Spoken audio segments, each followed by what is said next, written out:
Minister Jaishankar brings with him a wealth of experience in foreign policy and international relations, having skillfully navigated India's complex relationship with countries like the United States and China, while managing challenges such as India's global positioning in multilateral institutions. His insights will undoubtedly deepen our understanding of global diplomacy, regional security, and the evolving dynamics of world power. We are also fortunate to have with us Ambassador Jean-David Levitt, a renowned thought leader in his own right, moderating today's discussion. As president of the Geneva Center for Securities Policies Foundation Council, former French ambassador to the United States and the United Nations, and a former diplomatic advisor to the French president, he has vast experience in international affairs. We look forward to an engaging conversation that promises to offer new perspectives and insights. Last year, I had the privilege of attending the Raisina Dialogue, India's premier conference on geopolitics and geoeconomics, co-hosted by the Ministry of External Affairs. Leaders from politics, business, and civil society gathered in New Delhi to address global challenges. The event also followed the G20 foreign ministers meeting. The conference provided valuable insights into converging and diverging views among global participants on burning issues and geographies of our time. Engaging with Indian officials and thought leaders deepened my understanding of India's global outlook and strategic vision, which I should say often aligns with Switzerland's non-bloc approach. Today, I'm excited to welcome you, Minister Jaishankar, as a distinguished politician, as a diplomat, as a public intellectual, to discuss India's foreign policy and global role in this uncertain world. Once again, I want to express our sincere gratitude to Minister Jaishankar for being with us today. We eagerly anticipate what is sure to be a fascinating discussion. Now, without further ado, I would like to hand over to Ambassador Levitt, who will guide us through the conversation. Thank you very much.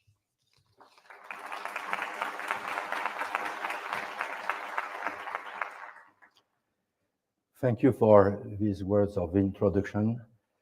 And thank you, Minister, for your presence today in Geneva, a city which has hosted many negotiations about peaceful settlements of international crises, and at WIPO, a key international organization. And thank you for this dialogue with the GCSP.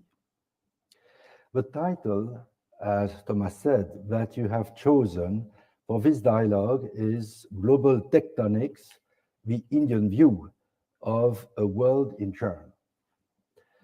Well, I think that we all agree that we are at a time of deconstruction of the world order. And as a European, I would say that three developments are at the core of this deconstruction. Number one, the return of war in Europe for the first time since the Second World War, with the Russian aggression against Ukraine. Number two, the new Cold War, this time between the US and China.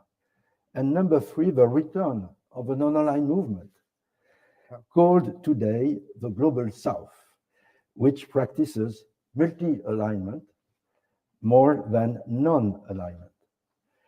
Mr. Minister, India is certainly now a key economic and political actor in this new world.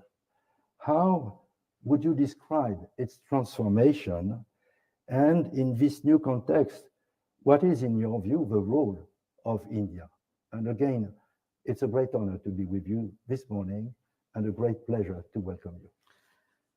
Thank you, Ambassador, and thank all of you for turning up this morning. In a way, perhaps this is a good subject to discuss in Geneva. because if we talk about the future of the global order, talk about the changes, the challenges, the prospects, this is a city where perhaps which has done more than any other to really try to construct, sometimes not entirely successfully, what is a world order, however imperfect that might be. And the fact that it hosts so many UN organizations itself is a testimony to those efforts. And I think it's absolutely the right place to have that conversation. Ambassador, you mentioned three things. You spoke about the return of war in Europe. You spoke about a competition, a great power competition. And you called non-alignment. We call, I mean, there is a non-aligned moment, there's still a non-alignment group, non-aligned group. But I think the Global South is a little bit different. I'd be happy to speak to you about it. But I think you're describing the symptoms. Those are not the causes. What are the causes? I mean, first of all, when the UN, which you can take as the current sort of architecture to the extent there is one, when the UN was founded, it had about 50 members. Okay, today you have 193. Now, if the shareholders of any enterprise have gone up 4 times, how can that remain static? How can it remain in the same position? Now, it's not just that the number of UN members or independent countries have grown. Their relative weight has also grown. That if you look at what were the top 20 economies, let us say in 1945, and then track it every 10 years, you would see a big change. And I think the sharpest change that we have seen in our lifetime is that of China. And the next one, which is coming, is India, because barely 10 years ago, India was the 10th largest economy. Today it is 5th, and probably by the end of the decade, probably be 3rd. So if the weight, if the numbers have grown, if the relative weight has changed, with that, the balances have changed. And then in certain cases, relatively, there's I would say, a contraction as well. I mean, the United States, to name the most obvious example, does not have the dominance which it did in the 40s, 50s, and 60s. It doesn't have, in many ways, the relative capabilities. And most of all, it doesn't have the appetite. So what you have is a world where those who did more are doing less. In many cases, those who have risen faster are not necessarily plugging in the gaps which have been created. The number of variables itself has increased. Many situations, tensions have become more regional, and often the world order says, let the kind of people involved handle it by themselves. And sometimes in this tussle, big forces have been set into motion. So if you look at the return of war to Europe, it didn't happen overnight in February of 2022. I mean, there were a whole set of events which eventually led to it. If you look today at the competition, especially between the US and China, it is in many ways a competition for global primacy. So, and when you look at the reaction of many other countries, especially developing countries, the reason the Global South has come together right now, and it was not coincidental, it happened during our presidency of the G20, was a feeling that their interests and their concerns were being neglected when bigger players or different players were busy with their own fights. And therefore, how do I get, how do I get heard? And when 120 countries come together, you get heard. So I think it made complete sense. Thank you very much. It's very clear, but one more question about the Global South. What does it mean exactly for India? Is it like the non-alignment before? What what do you mean with the words multi-alignment? It seems to me that it's a big difference between the past non-aligned movement and multi-alignment. What is for India the meaning of these words? Okay, I would distinguish between the two. I think global south, there's you can say a smell test. Okay, the countries of the global south know they are global south. They know they're global south. Most of them are decolonized countries. Most of them are developing countries. They have today in income levels. They have positions. They have geographies which kind of define them. So there is it's like if you have a community, people of the community know that they are in or that they're not part of it, and their interests, their articulation, their sentiments, their solidarity, all of this is reflected in that. So it's, I would say, an intuitive gathering of countries who actually know why they are in that room, and they have a feel for each other.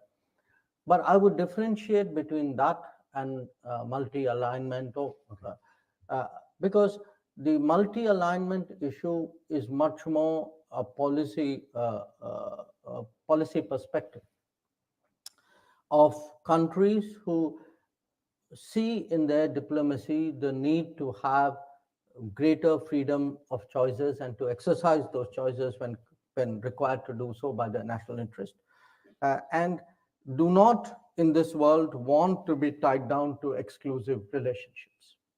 So they in their view, and we are a prime example of it, your range of interests has become so broad that on different issues you would have, and sometimes different theaters or regions, you would have different partners, but you don't want any one issue or any set of partners to really exclude others. So there is that open architecture, you can say, of the foreign policy there, and it's the countries who are more active, the countries who in a way have to bridge these divides more often, who would tend to use this term. I don't think every country, for example, of the global south would necessarily go with that. Well, thank you very much. Very clear. Now, there is a club, the BRICS. Why this club? And do you consider that the BRICS will expand? Well, to be honest, why the club?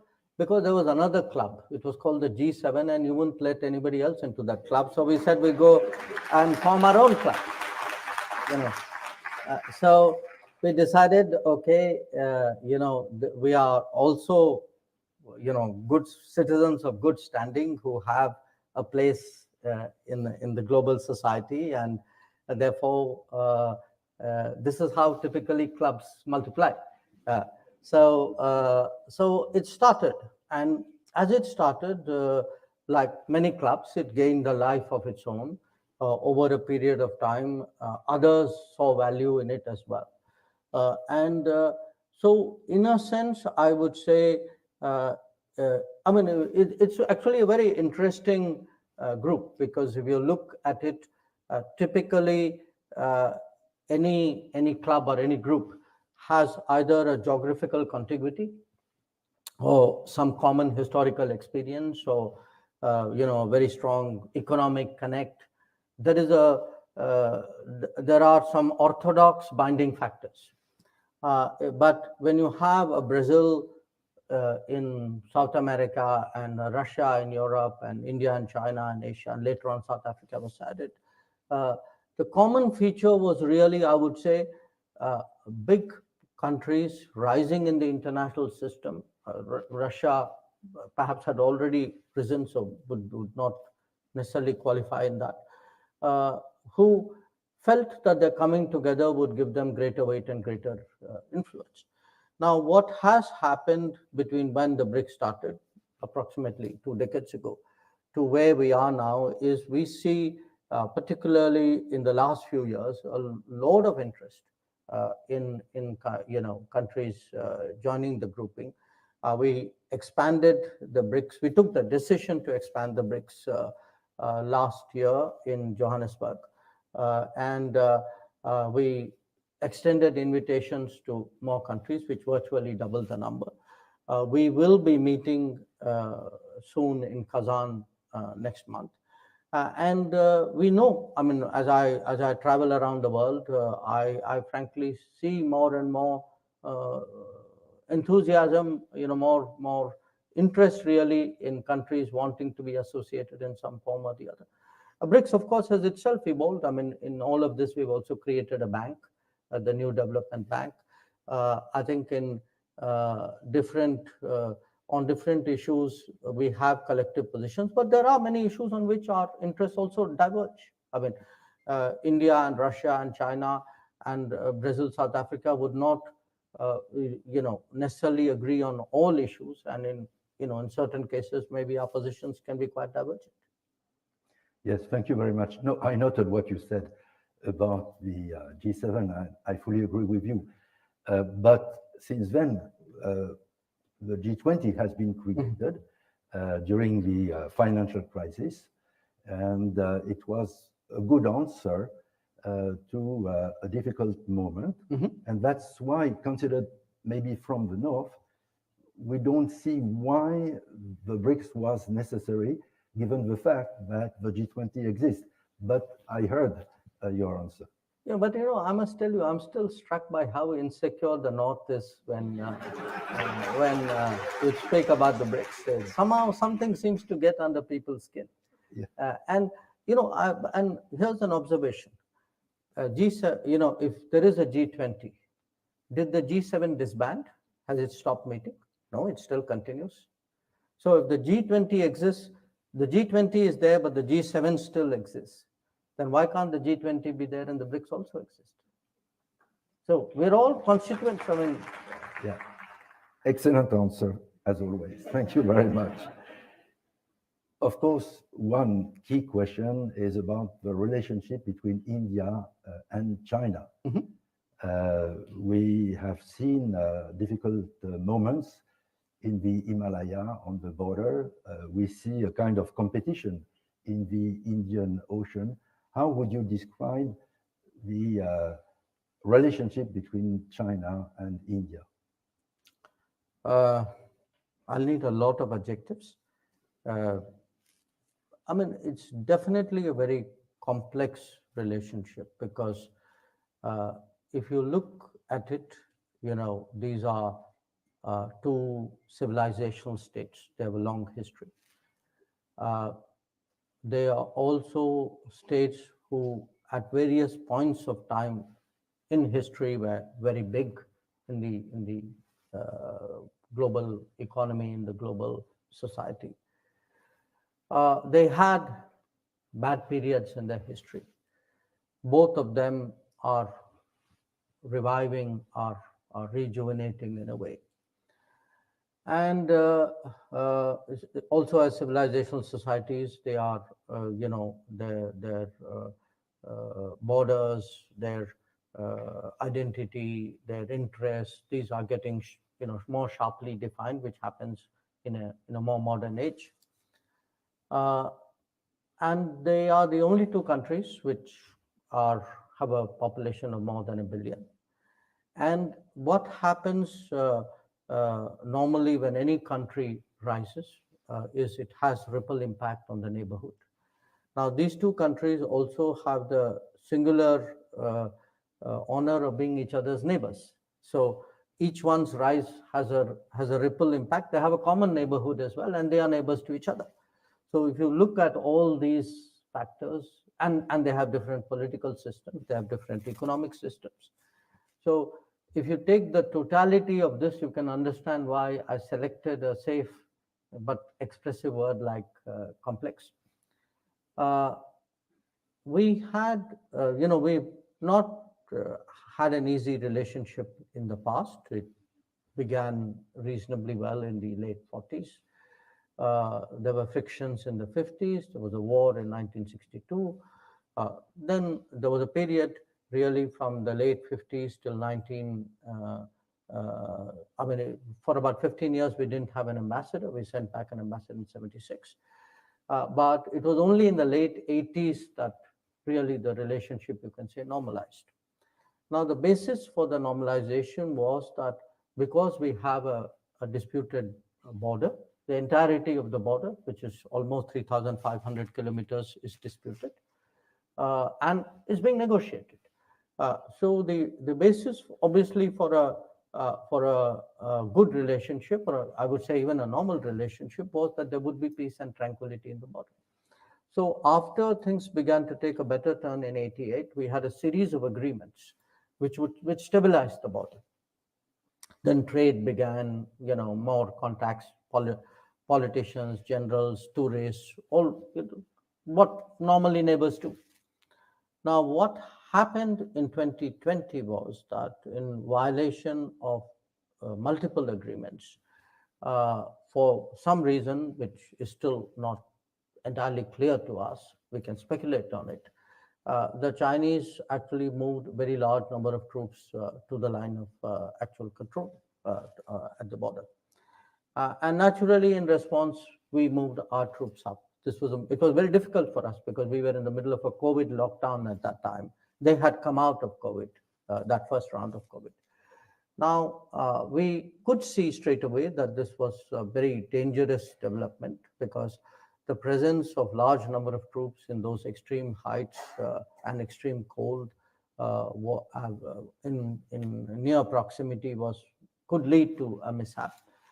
And that's exactly what happened in June of 2020. So the issue for us is, why they have disturbed that peace and tranquility, why they moved those troops, and how do you now deal with this very close-up situation? So we've been negotiating now for close to 4 years. And the first step of that is what we call disengagement, which is that their troops go back to their normal operating bases and our troops go back to our normal operating bases. And where required, we have an arrangement about patrolling, because both of us patrol regularly in that border, because, as I said, it's not a legally delineated border.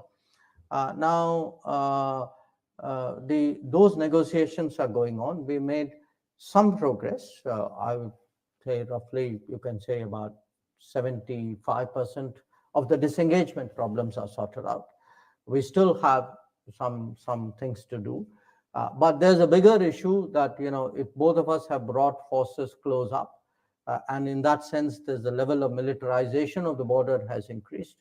How does one deal with it? I think we have to deal with it. But in the meanwhile, after the clash, it has affected actually the entirety of the relationship, because you can't have, violence on the border and then say the rest of the relationship is insulated from it.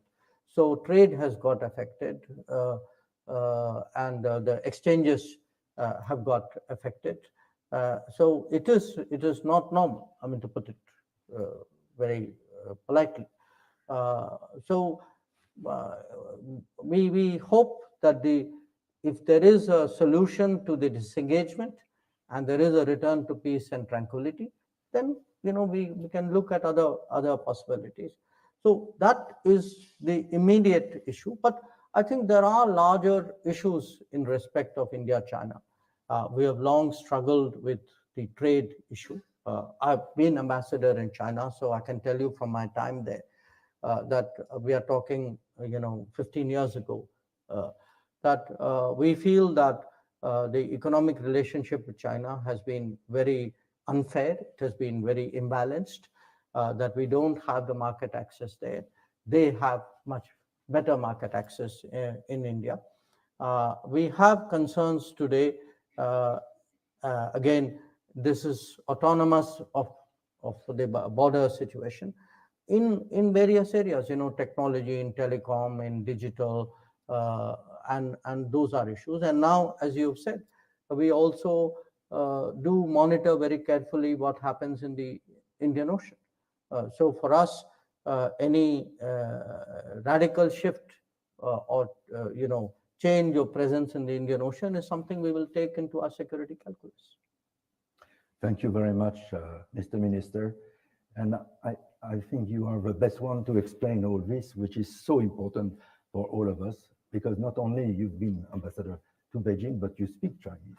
Well, no, I would You pass speak up on Chinese. that. Yeah.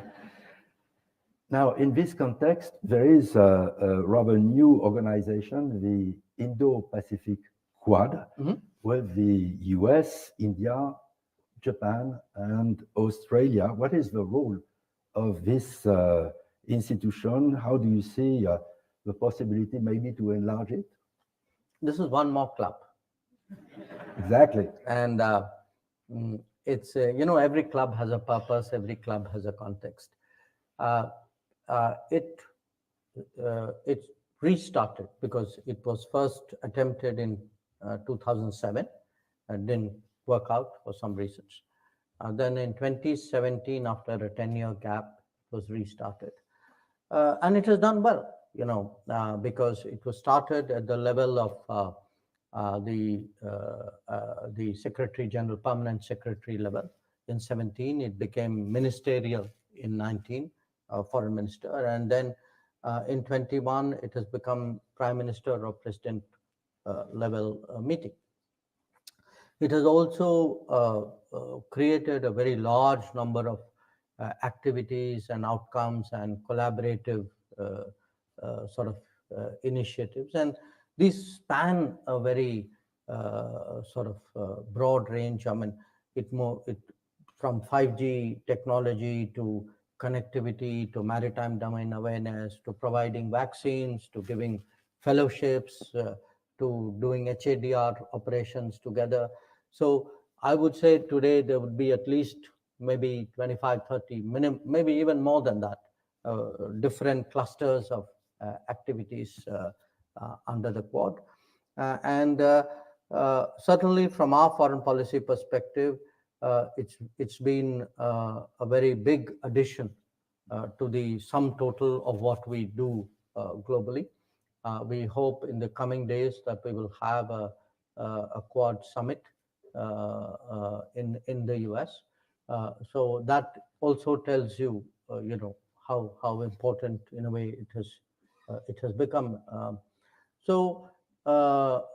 If you ask me why did it happen, again, as I said, these four countries who are market economies, who are political democracies, who in many ways have common approach to international relations, at least, and are comfortable with each other, felt that our coming together would stabilize the Indo-Pacific region, would create a climate of predictability and stability and security, which is necessary for continued growth and prosperity there. And I think when I look back, the last 7 years, I think it was a very good, very wise decision that we took.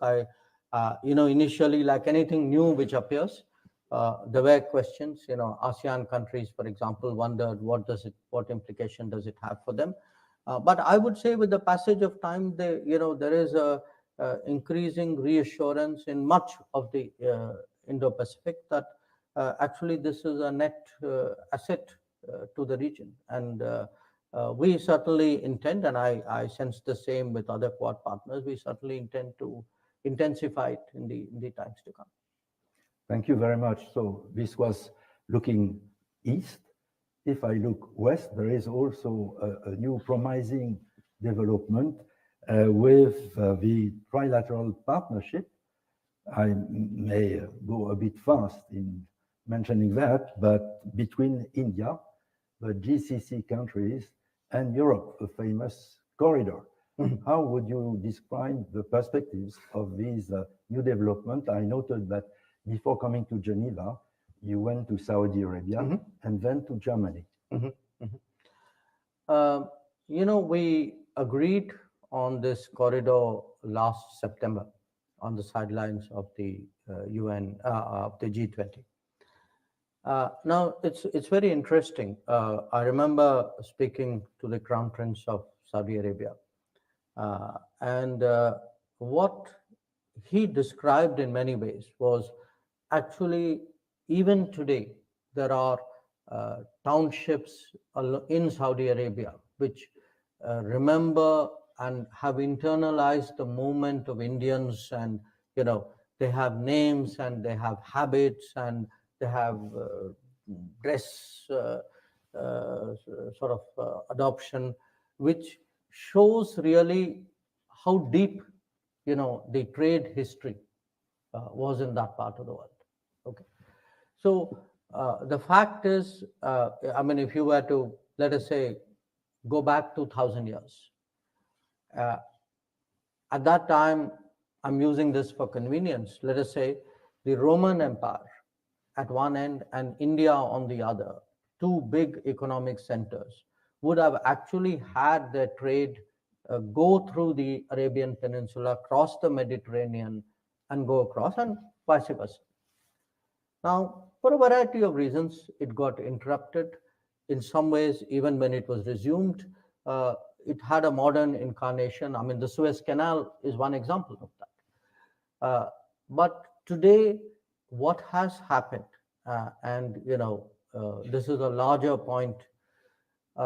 If you look at the implications of the COVID, if you look at what the anxieties which arise from conflicts, if you factor in the regular occurrence of extreme climate events, what all big economies want to do is they want to de-risk.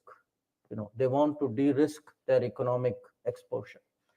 And one important part of that de-risking is to have more corridors, more connectivity.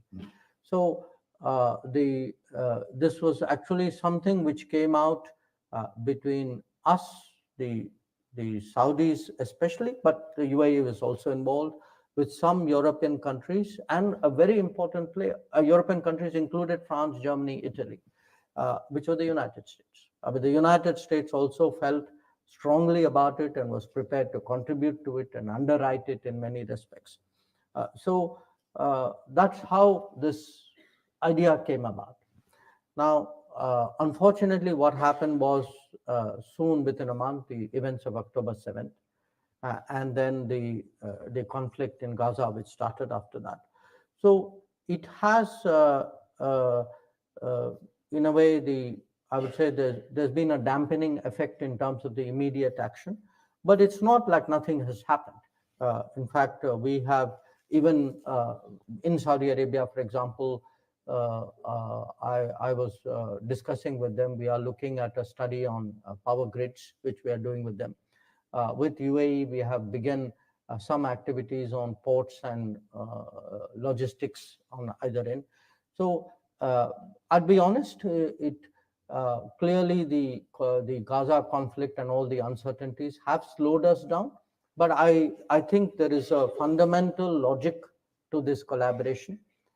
And at some stage, this will take over. So I do expect, as and when things recede, that there will be a big pickup. But even if it doesn't, I mean, I think some degree of activities, preparatory activities, would continue. But there is a lot of interest here, and there's new connectivity. There are many such enterprises today in the world. That I mean, if you look at multi-alignment, for example, we have also a connectivity initiative through Iran and Russia. On the other side, we have a polar connectivity. We even have a land connectivity from India to Vietnam, which we are trying to get through Myanmar. So multi-alignment is also expressed in connectivity today in the world. Thank you very much. Now, one question about the relationship between India and the European Union. We'll have soon a new EU Commission in Brussels. What is the most important for you, the relationship with Brussels, the relationship with Germany, with France, both?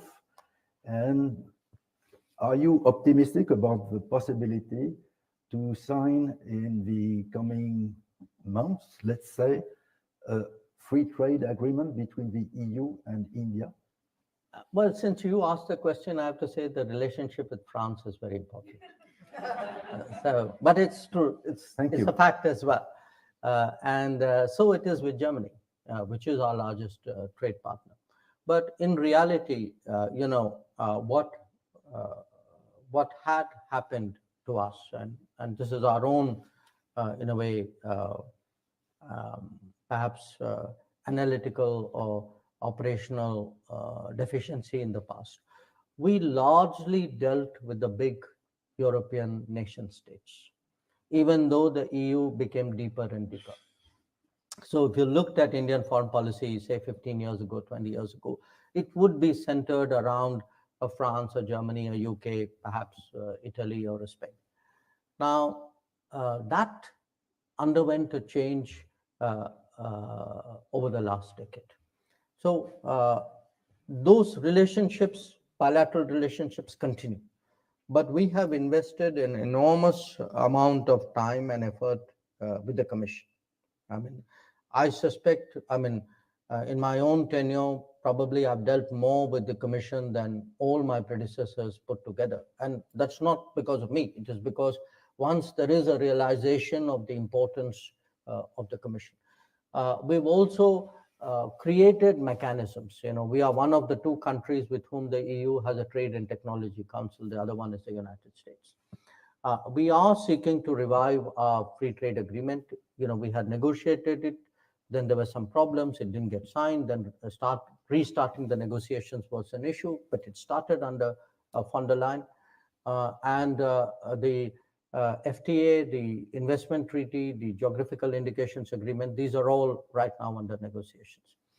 Am I confident of doing it in the next few months? I thought we were difficult as a bureaucracy, but I can assure you Brussels is a good competitor in this respect.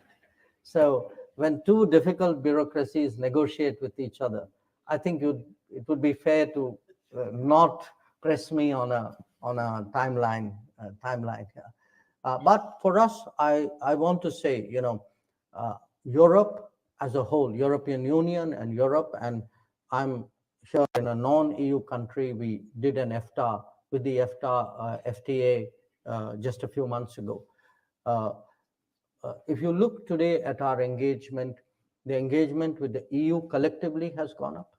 We have an engagement with different subgroupings within the EU, the Nordics, for example. So we engage the Nordics at the Prime Minister's level. I engage the Nordics, Baltics at my level. We engage the Central Europeans as a distinct grouping. We are looking, we do the Mediterranean. In fact, I just last week had the first India-Mediterranean business conference. So what we have done is we have really stepped up our engagement with Europe. And there are 2-3 reasons for it. One, we do think a stronger partnership can accelerate our national growth and development. Europe has resources, it has technology, it has best practices, which would be very useful to us. Secondly, we welcome Europe in a way as one of the poles of a multipolar world. I mean, we do see a strategic awakening in Europe. I think recent developments have made Europeans much more conscious about themselves and the world.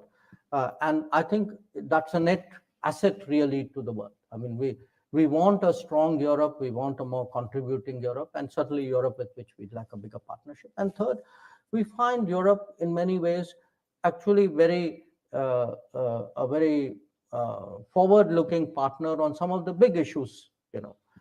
Yes, there are some issues on which we have strong differences like CBAM, but by and large, say, I was in Germany yesterday. We have a green and sustainable development partnership with Germany. There are a lot of projects which have moved forward on that. We are today looking at areas like semiconductors and electric mobility as areas of partnership. It's also, by the way, a very interesting partner in terms of mobility of Indian talent. That if when we look at the world today, increasingly we look at the world as a global workplace. And in that global workplace for us, the legal mobility of people, their fair treatment when they go out in the world, the opportunities that they get there, I think all these are important for us. And this deeper engagement with Europe has actually helped very much in terms of mobility. I mean, we see a certain welcome of Indian talent and skills. And we understand this is happening at a time when there are actually difficult immigration debates going on in this continent. Well, thank you very much for these very positive words. And I reciprocate. We Thank have you. exactly the same positive view about the rise of India as a key partner for Europe. You mentioned the mobility of Indian talents, and I'm impressed by the success story of Indian citizens in the US. If you look at the list of the CEOs of the most successful companies in California, most of them are from Indian origin, not to mention a candidate to the top job in the US. How do you explain these success stories? And do you see these success stories are transforming the image of India all over the world? Well, look, I would say the reasons why many Indians have been so successful in the US is that in India itself, India is a very competitive place, you know. So if you grow up in I would say almost a hyper competitive environment, and in a society where really education is the pathway of mobility, then there's a certain mindset which is built into you. Coming to a place like the US, where there are opportunities, where there is a performance reward correlation, where there's a possibility of where the hierarchy is less rigid, I think this competitiveness then becomes a great asset. These are people, for them now this environment is really very friendly and very rewarding for all the attributes which they have already acquired in India and brought to bear as immigrants. So I would say in many ways that's, it can express itself in different ways. I mean, you would say we are probably in terms of education, the most qualified minority group or a hyphenated nationality group in the US. But those are derivatives of that fundamental competitiveness. To some extent, speaking English again helps. Indians, by and large, are also much more adaptable. So they are able to adjust. We see that even in Europe. I mean, when I was in Germany yesterday, I got from the German politicians, I actually got a lot of warm words about Indian communities, how well they adjust and contribute, even in small German towns and villages. So I would say that's the fundamental reason. But also bear in mind that this happened, the takeoff point was really the .com revolution, the H-1B visa, the fact that a lot of skilled Indians or technically, smart Indians went there. Then they created a pathway, it opened up things, more of them came in. So yes, Silicon Valley, but I would say today, if you look at, even education, you look at businesses, you look at finance today, I mean, every private equity, is full of Indians out there. And there are perhaps some cultural attributes as well.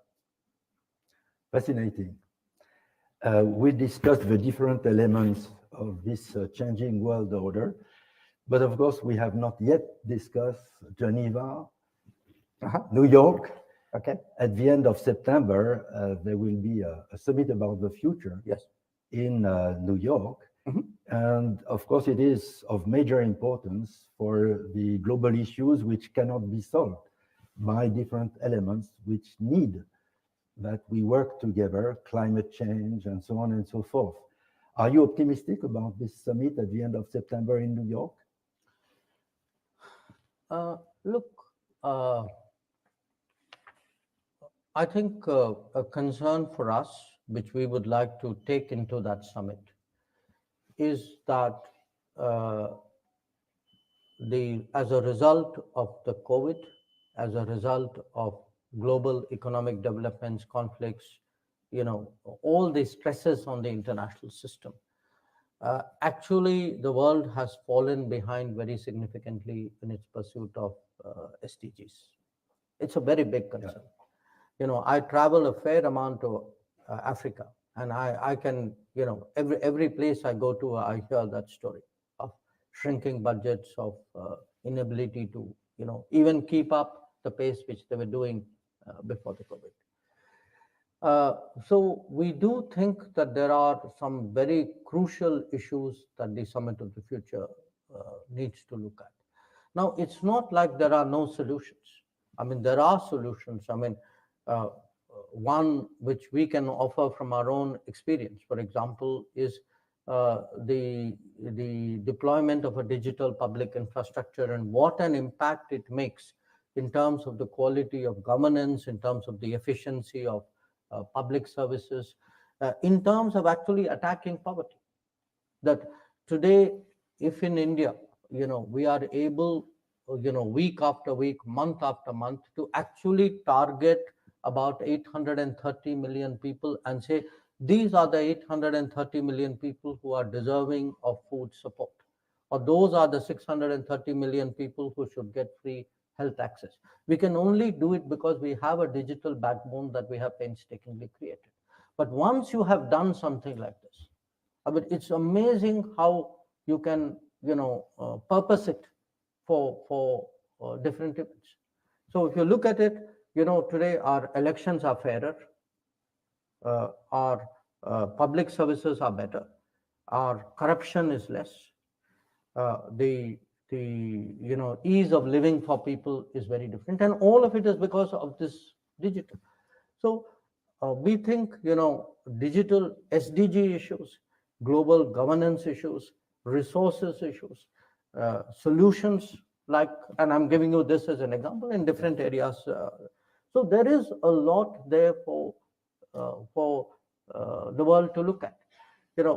I'm not in any way diminishing the seriousness of some of the other challenges that we face. Yes, there are very major conflicts going on. I mean, it's a long time in the world where we've had two big conflicts, both of such a large ripple implication happening simultaneously. Yes, it is crucial, but these should not make us forget what are the really bread and butter, life and death issues for a whole lot of countries, and that's really where we want to see that focus. Yeah, thank you very much. And of course, when I speak about New York and the UN, there is also the Security Council. Mm-hmm. As you know, Mr. Minister, the UK and France are very much in favor of the enlargement of the Security Council, including for the permanent members. We think that India should be a permanent member. We think that Brazil, Germany, Japan should be permanent members, and certainly 2 African countries, up to them to decide which one, which is a sensitive issue. Do you think that we will succeed in changing the rules in New York, enlarging the Security Council in both categories? Well, look, Ambassador, you had far more direct experience of this than I've had. And the reality is there is overall, I think, widespread and deep sentiment for change. Okay. Now, the countries who are opposed to the change, who have a vested interest in the status quo, have actually been very smart about it. So what they do is to diffuse that desire for change. They try to say, let us settle the details before we agree on whether there should be change or not. I mean, that's really putting the cart before the horse. So what happens is you drag it down, and then, if you look at some of these negotiations, the intergovernmental negotiations, for a long time, it doesn't have a text. Now, can you show me one negotiation in global history where you actually had a negotiation without a text? I mean, that itself tells you something. So what we have seen is this kind of foot dragging, diversion, let's it's like we haven't agreed on it. We can't talk about it because we haven't agreed on it. Now, it should be the other way around. Unless you talk about it, unless you put proposals on the table, unless you debate it, it's supposed to be a democratic body. People should vote on it. So this idea that something is not possible because all of us have not, consensus, for example, is a concept which is being used as an obstruction. So I think that there is a sense, there is a certain impatience I can see building. And, it's very difficult to predict which way it would go. But there are many other changes which are also happening. For example, even the idea now that every time you cast a veto, you have to go to the General Assembly and explain it. It's going to have a long-term consequence. So change is going to come. People blocking it, you are really like fighting the waves. But they are doing it. We also need to recognize that and try to find ways of overcoming.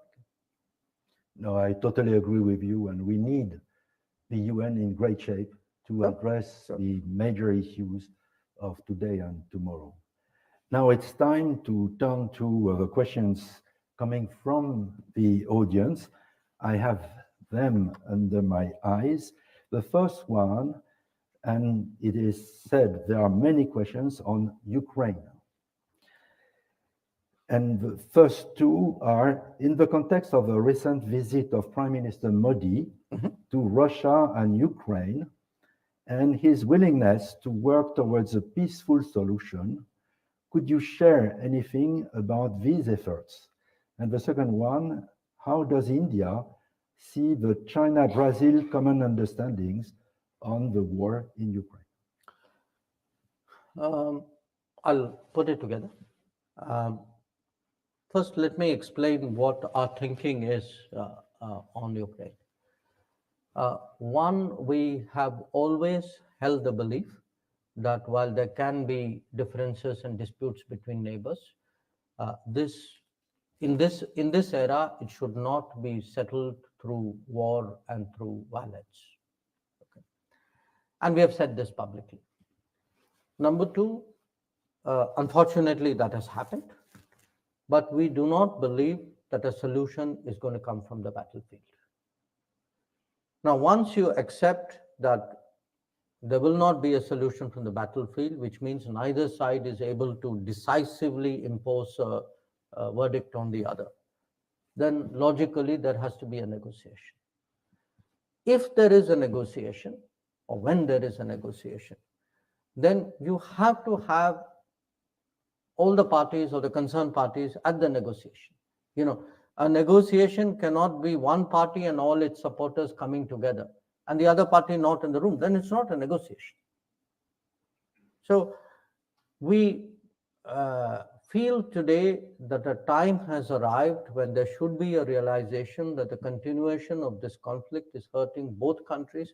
It is hurting the region. It is hurting the world. And the sooner it ends, the better off we all are. But it is not our place to suggest terms and tell them what they should. It's their country at the end of it all. That is for them to decide. So what happened was in July, Prime Minister Modi went to Russia. It was his first visit to Russia after the war started in Ukraine. He had long meetings, a very, very detailed discussion with President Putin. Many things were said, understood. And before that, a few weeks before that, he had actually met President Zelensky in Italy, in Puglia, at the G7. So he went, so after the meeting in Moscow, there was also a discussion, and the Russian side was open to sharing some of this discussion and some ideas in it with the Ukrainian side. We had already told President Zelensky in June that we were contemplating coming to Kiev. So it made sense then in the month of August to go to Kiev, which is what we did. So we sat down with President Zelensky and his core team. And then we had, again, a discussion there. Now, in a sense, some of what we discussed here, we shared there, and the other way around. And since then, our national security advisor has gone back to Moscow to loop Russia back in on whatever was discussed in Ukraine. So I come back to this proposition that we're not going to get a military solution. If there isn't a military solution, there has to be a diplomatic one, a negotiated one. If there is a negotiated one, the parties have to decide when, where, how, what process, what terms. It's for the parties to decide. We can have a view on it, but it's their call eventually. But in this process, if there is anything that we can do, we can, say, I heard this here, what do you think about it there? Or, there are things which they said to us, but they don't want to tell you this officially, but they would like to know what is your thinking. I think those are possibilities. And my sense after, talking to some European colleagues, including when I was in Germany, talking to, because, some of the Gulf countries have also been active, Saudi Arabia and UAE in particular, and I was there as well. And even among many of the other, many of our friends and partners in Asia, there is an interest. The world would like a few countries who have the ability to talk in both places, who are not seen as in one country as being in the other party's camp. I think these countries have a possibility today. If it works, it works. If it doesn't, we will not have done any harm. But I think at this time, some interest, some kind of movement, I suspect, is in our collective interest. Thank you very much. Now, next question from the audience. India has been a leader in driving the notion of soft diplomacy as compared to other forms of diplomacy. What are the benefits of this approach, and how does it give India a competitive edge? You do soft diplomacy for two reasons. One, actually to do good. You're trying to spread things. I would give you yoga as an example, or music. Now, you don't do music because you want a competitive edge. You want everybody to be happy. Okay. You do yoga, you want everybody to be healthy. You advocate millets because you want everybody to be better fed and more nutritious. So I think there's a genuine global good side to the soft power of all countries. Certainly, today we think that there is a lot in our culture and heritage and traditions, which if we explain it, communicate it, and practice it well before the world, we think it will make a big difference. And it may look very small when it starts. I mean, I remember the time when Prime Minister Modi, shared with us, this was in 2014, on his first visit to the UN, saying, can we actually get the UN to pass a resolution on yoga? And I must confess in all honesty that the diplomats were more skeptical than he was. But when I now look at it, 10 years later, and I see really what a huge impact it's had across the world. When we do the International Day of Yoga, we actually have from the international date line, one end, we beam programs. There's not a single country in the world where, there isn't a yoga event. So, and, or if I were to give you, what we did last year, which was millets, because millets, was the older grain for many societies. It's a more nutritious grain. Most important, it consumes less water. It grows in arid areas. It has a smaller carbon footprint. So when we started propagating millets, I was actually surprised how much traction, for example, we got in Africa, because most Africans also eat millets. Now, it's just that the millet culture, because the wheat and rice were so overpowering, that they drove, the millets was like the poor guy's subsistence You know, you made it, you ate it, you threw it away. Nobody made it, took it to the markets, made other products out of it, played it up and said, you know, this is great food. So once we started going around the world and saying millets is superfood, you know, look at it. I can tell you there were a lot of others who felt the same, but they needed somebody to start this up. So there's one part of that. But the other part of it is, yes, in all of this, you build an image. You know, there's a perception of a country or a society or a people. I mean, you had, for example, a perception, you know, Indians, hardworking people, successful, Silicon Valley, look at it. In a way, that's soft power at work. You know, these people, by going there, doing well themselves, have created a collective image of the, you know, hardworking, sort of thrifty, family-centric, you know, contributive, socially conscious India. So it helps us. Yeah. Thank you very much. Next question from the audience. Which are the hotspots of geopolitics that causes India the most concern nowadays? I think that's pretty obvious, you know, the same as everybody else. But, you know, for somewhat different reasons. We've spoken about Ukraine at some length. And if you look at Ukraine, the conflict, and this is actually tells you today how interdependent and globalized and tightly woven we have become. When the fighting started, it had an immediate impact on the world food markets, especially on wheat. Okay, it had an immediate impact on fuel prices. Okay, it actually shifted a lot of the.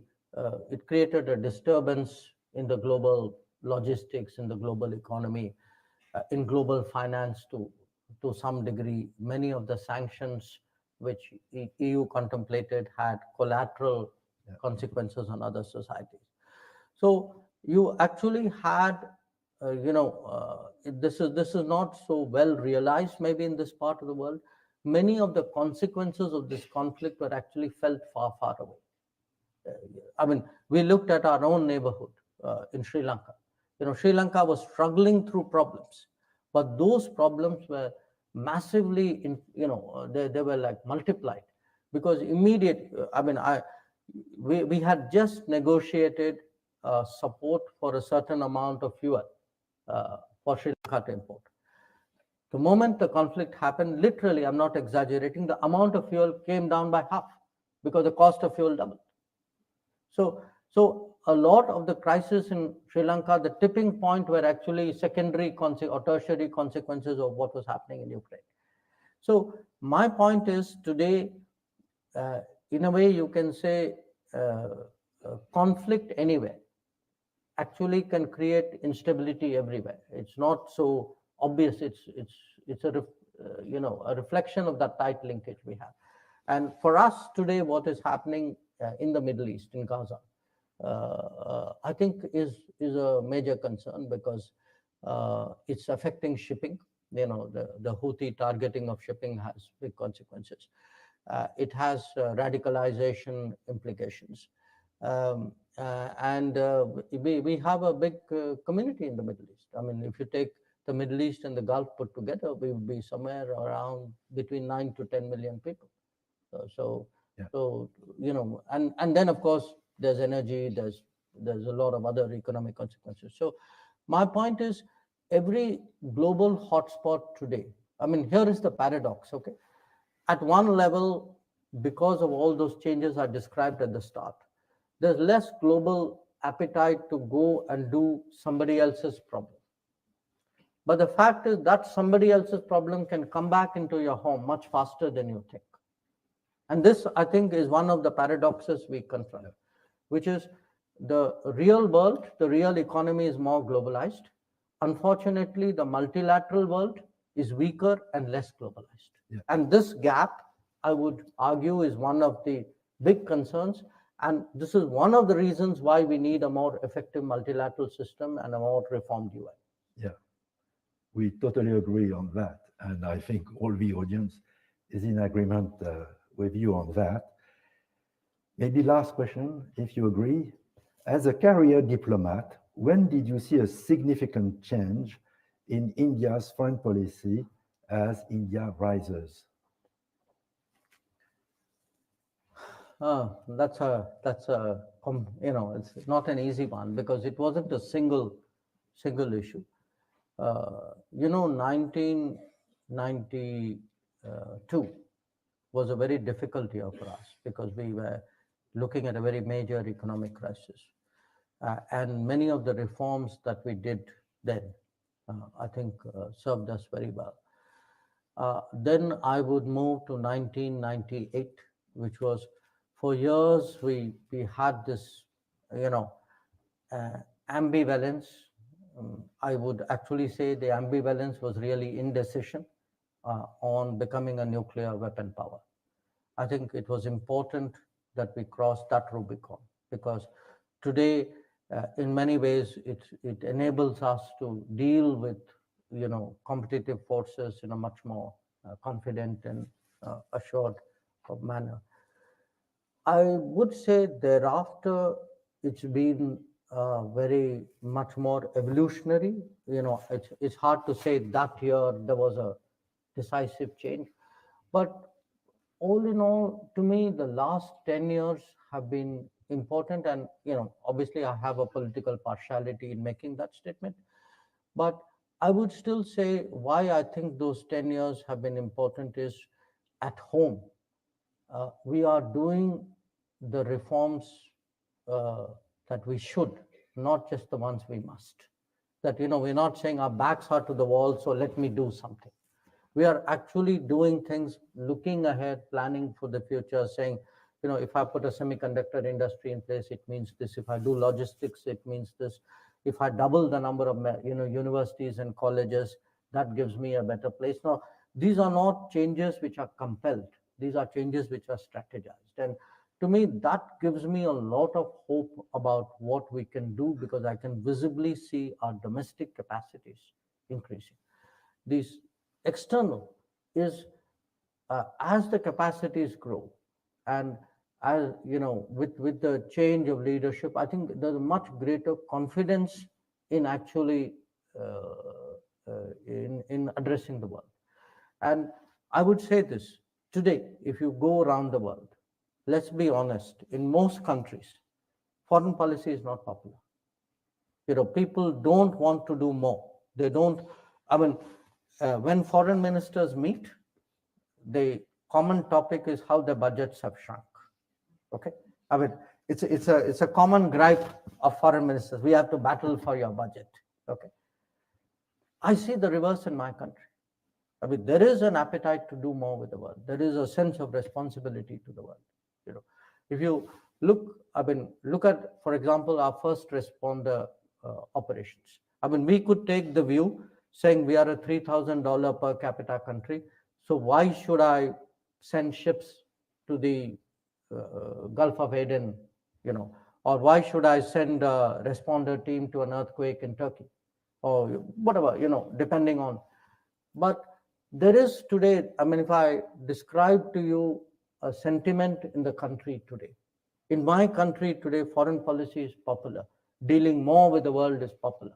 People feel both an obligation and a sense of pride about that. And that's for me been evolutionary, but it's human nature. Every 10 years, you kind of look back and say, okay, where are we compared?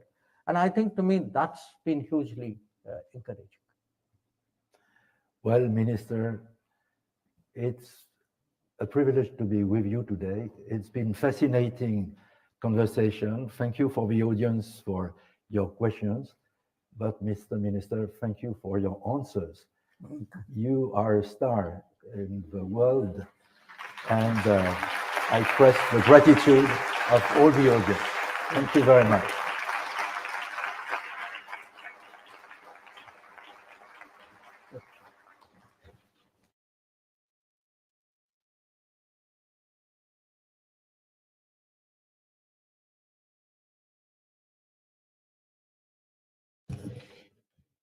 I would ask everyone to remain seated as our guests are leaving the stage, please. Thomas, would you like to?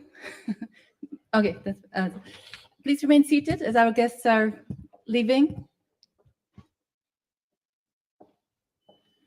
And there will be refreshments served outside.